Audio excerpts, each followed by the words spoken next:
on se retrouve pour notre rubrique C'est mon histoire. Alors aujourd'hui, j'ai le plaisir d'avoir avec moi quelqu'un qui est à distance, qui n'est pas sur place, mais dont le témoignage est magnifique. Il s'agit du pasteur Éric Mercantia. Bonjour Éric, Bonjour Evelyne.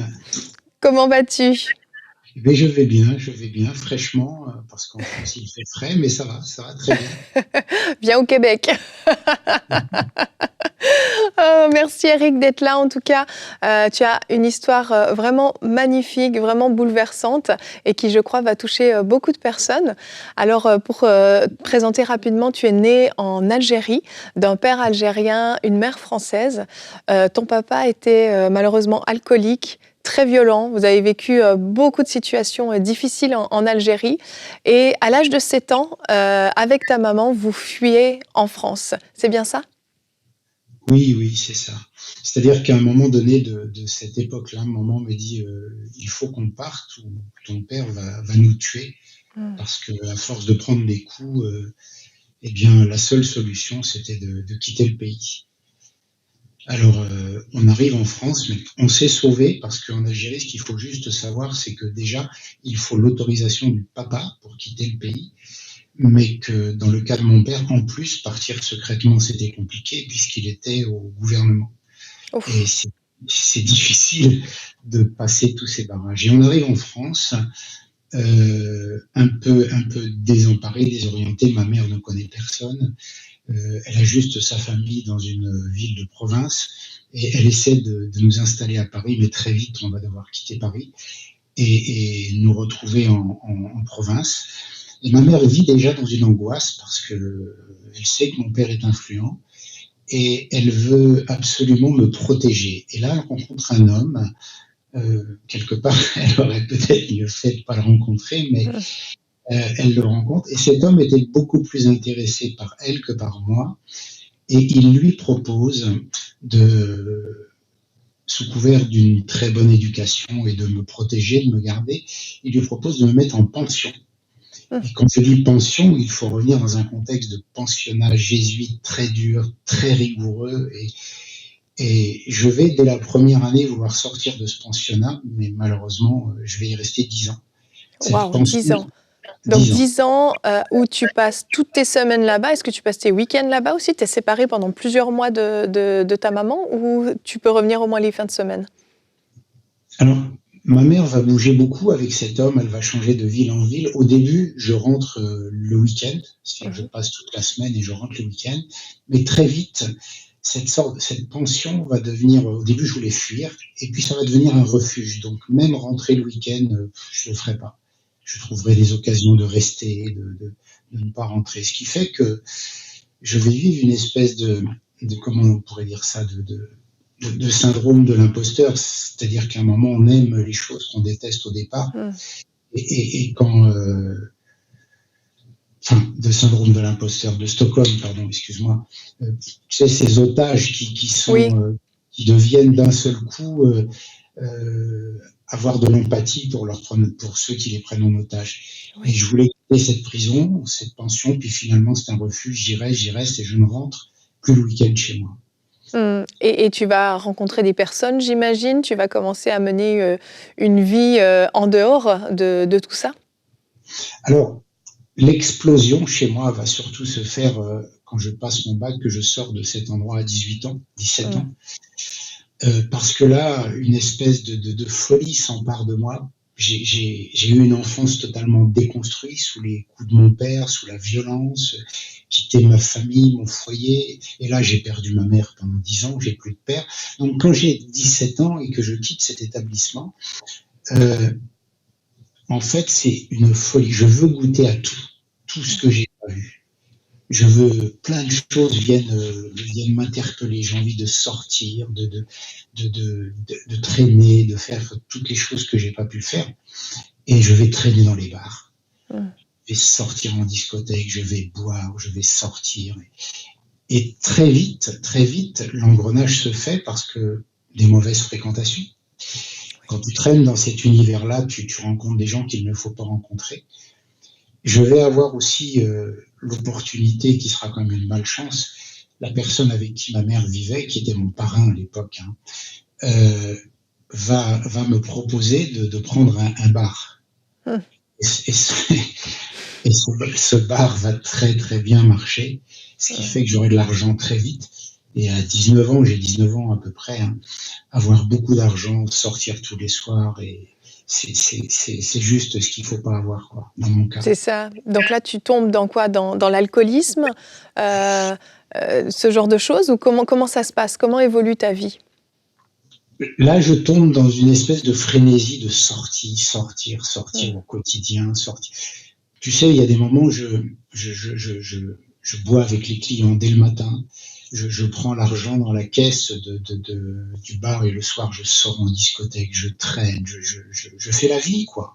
Mmh. Euh, et ça, il va y avoir une chute brutale parce qu'à un moment donné, le bar va couler. Forcément, quand tu prends l'argent de la caisse pour aller traîner, Effectivement. ça ne peut pas durer. Mais c'est comme si en moi, il était resté cette envie de vivre cette vie. Ça y est, j'ai goûté à ce que c'était vivre avec de l'argent. Et quand on n'a plus d'argent, pour en trouver, il faut commencer à faire des choses qui ne se font pas. Et je vais rentrer à Paris. J'étais en province à l'époque, hein, et je vais rentrer à Paris. Et là, ça va continuer la vie nocturne, la vie parisienne. Et des Mmh. rencontres et des rencontres. Et si bien qu'un jour, à force de traîner, je vais côtoyer des gens qui se droguent, ce qu'on appelle des junkies, ce qu'on appelait des junkies. Et en fait, comme je n'ai pas l'argent que je veux et que chaque soir on est obligé de faire des coups, de faire des casses, de faire des choses comme ça pour avoir de l'argent, eh bien, pour se donner un peu de courage aussi, on va commencer à se droguer. Et un jour, un gars va me proposer de goûter à ce qu'on appelait à la poudre, la cocaïne, l'héroïne et toutes ces choses. Et il va littéralement me planter une seringue dans le bras pour me donner le premier déclic, en fait, de ça. Et dans le livre que j'ai écrit, j'ai dit j'ai rencontré l'héroïne de ma vie. Parce qu'en fait, le jour où on se met une aiguille et une seringue dans les veines, ça y est, on est pris, on est prisonnier. Mmh. On est captif de la drogue, on est addict. Donc là, tu rentres dans un cycle d'addiction. Il y avait l'alcool, mais là, on Oui. parle de drogue dure quand même. À quoi ressemble ta vie à ce moment-là? Ma vie, c'est un cauchemar parce que tu as ton corps qui très vite, après la période de lune de miel, entre guillemets, de la drogue qui Mmh. s'en va très vite, il y a les douleurs physiques, il y a le manque, il y a d'atroces douleurs, il y a des tremblements, il y a des vomissements, il y a tout un tas de choses. Et ton corps, chaque jour, te rappelle l'urgence d'avoir la substance qui va calmer tes douleurs. Et pour calmer son corps, plus le temps passe, on était en francs à l'époque, mais c'est l'équivalent de trouver 300-400 € par jour. C'est énorme. Pour, oui, c'est énorme. Et je te dis pas, pour gagner cet argent-là, ce qu'il faut faire. Mmh. Jusqu'où on doit aller, toutes les choses qu'il faut faire pour gagner cette somme au quotidien. Et alors on invente des plans, des combines, des braquages, des vols, tout un tas de choses. Et donc, on est pris dans ce cycle. Et voilà ma vie. Ma vie est Mmh. là. Et c'est Et dans cette vie-là, à un moment donné, où tu vas rencontrer une femme, Isabelle. Est-ce que tu peux nous oui, parler de cette rencontre? bien sûr, ça s'est fait. J'étais un soir en discothèque sur les Champs-Élysées et j'étais dans un état second, bien sûr. Et je rencontre Isabelle et je ne sais pas que ce sera ma femme, mais je la rencontre et on se côtoie une semaine, je crois, et puis je repars dans mes délires parce que j'ai d'autres choses en tête qu'une aventure amoureuse, qu'une relation avec une femme, et donc on se perd de vue parce que je dois continuer ma vie, et je repars en Algérie pour vivre une sorte de sevrage, et donc je vais la perdre, la quitter, quoi.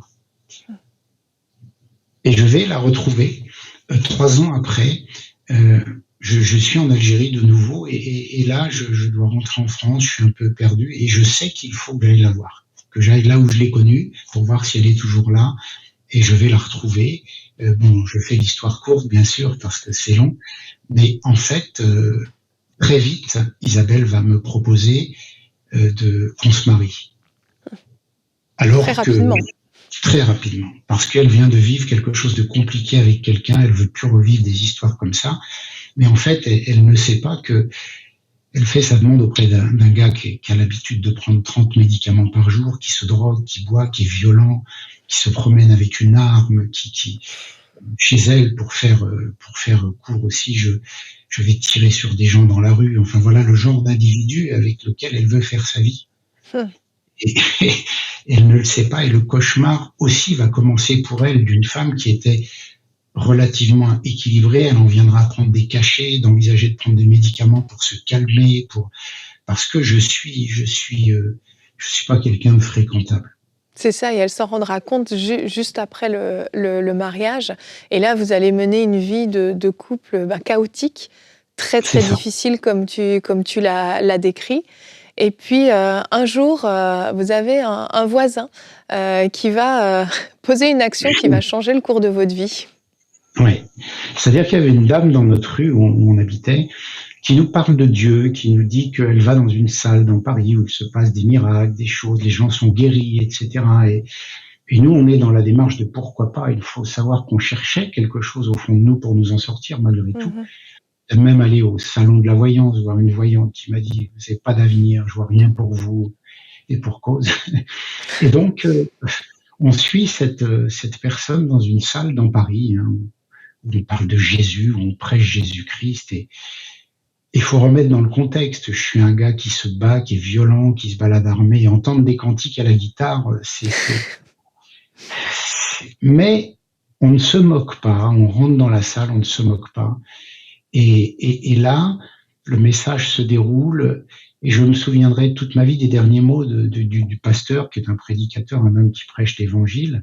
Il dit, si tu veux que tes problèmes s'arrêtent, si tu veux donner ta vie à Jésus-Christ, si tu veux que tout s'arrête, lève-toi. Et Isabelle et moi, nous nous levons, mais d'un seul coup. Wow. Et là, mais d'un seul coup, et là commence la plus grande extraordinaire de ma vie, parce que ce que dans le monde des croyants, nous avons l'habitude d'appeler nouvelle naissance, etc., je peux dire que j'ai vécu cette chose en un quart de seconde. Ma vie a été transformée en une fraction de seconde quand j'ai accepté de croire à ce message. Wow. Je Qu'est-ce que tu savais, ressens à ce moment-là? Qu'est-ce que tu vis? la vie, c'est comme si, ce que je vis, c'est comme si un décompte se faisait et que je disais, et telle chose que j'ai faite, et telle chose que j'ai faite, et telle chose que j'ai faite, est-ce que tout ça, ça peut être pardonné? Et c'était des oui, oui, oui, oui. Donc, une libération. Et en fait, je suis en train d'entendre un oui à est-ce que ça, c'est possible d'être pardonné? Est-ce que ça, c'est possible d'être pardonné? Est-ce que ça, c'est possible d'être pardonné? Et je sens comme une libération, et en un instant, je sais tout ce que je dois lâcher, tout ce que je dois abandonner, tout ce que je ne dois plus faire, tout ce qu'il faut faire et pas faire. Et je ressors de cet endroit transformé, littéralement transformé. Je, Extraordinaire.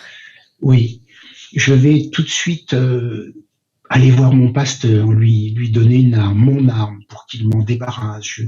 Je vais aller au tribunal, je vais confesser des choses dire la vérité sur des choses que j'avais faites, et je vais vivre des expériences extraordinaires de changement, et notre plus grand miracle sera la naissance de notre fils, puisque Isabelle, mon épouse, n'a pas de trompe, donc elle ne pourrait pas avoir d'enfant, et, et toutes ces choses vont s'enchaîner dans ma vie à tel point que je ressens très vite aussi, je dirais, l'envie de raconter cette histoire aux gens et de ce qu'on appelle servir Dieu, de répandre ce Mhm. message autour de moi. Et l'impact que ça va avoir très rapidement, c'est que beaucoup de membres de notre famille vont se convertir, vont se baptiser, vont accepter Jésus-Christ, et voilà, l'histoire commence comme ça. Pour C'est extraordinaire. Et ouais. concernant la drogue, parce que à ce moment-là, l'addiction à la drogue était encore là. Comment ça se passe? Est-ce que tu arrêtes de prendre de la drogue? Alors, il y a eu une période où la drogue pure s'est arrêtée pour faire place oui, une vingtaine, une trentaine de médicaments. Mhm. Oui, Et dans un but de sevrage pas médicamenteux, en fait. oui, c'est ça. Et donc, toute l'œuvre de Dieu, toute la transformation qui va s'opérer dans ma vie va résider dans ce changement, dans cette délivrance par rapport aux médicaments, à l'alcool, Mhm. au tabac, à la violence, parce que j'étais addict à l'alcool, au tabac, à la violence, à toutes ces choses. Et oui, l'œuvre va se faire, l'œuvre de Dieu, je peux appeler ça comme ça, va se faire rapidement pour certaines choses, plus lentement pour d'autres, mais ça va se faire. Ça va se faire. Extraordinaire. C'est magnifique. Et ton histoire, tu l'as racontée en version résumée aujourd'hui, mais tu as un livre Bon. dans lequel tu racontes cette histoire. Est-ce que tu peux donner le titre du livre pour ceux qui seraient Oui, intéressés?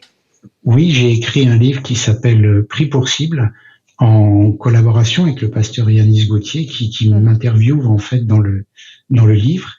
Et ce livre s'appelle Pris pour cible en 2 minutes. Pourquoi? Parce que j'expose le fait que la vie nous prend pour cible et que c'est pas toujours nous qui choisissons. Ensuite, je mets l'idée que c'est le diable aussi qui nous prend pour cible parce qu'un malheur n'arrive jamais seul. Et comme Mhm. on n'en a pas assez, ben, un malheur vient. Mais je dis aussi que Dieu m'a pris pour cible. Et c'était prévu dans son plan divin que je puisse raconter aussi cette histoire-là, par exemple, aujourd'hui. Donc, c'est ce que Exact. j'appelle pris pour cible. Magnifique. Merci vraiment, Eric, d'être venu nous raconter ton histoire qui est extraordinaire et qui est encore une fois à la gloire de Dieu. On voit comment Dieu peut prendre quelqu'un dans toute sa tristesse, tout son désespoir, tout son désastre de vie et le Ouais, transformer. Et aujourd'hui, c'est ça, tu es un homme marié, un homme comblé, tu es devenu pasteur c'est et tu ça, sers le Seigneur et c'est à lui qu'on veut rendre toute la gloire. Merci beaucoup, Eric, d'avoir partagé ton histoire. avec plaisir.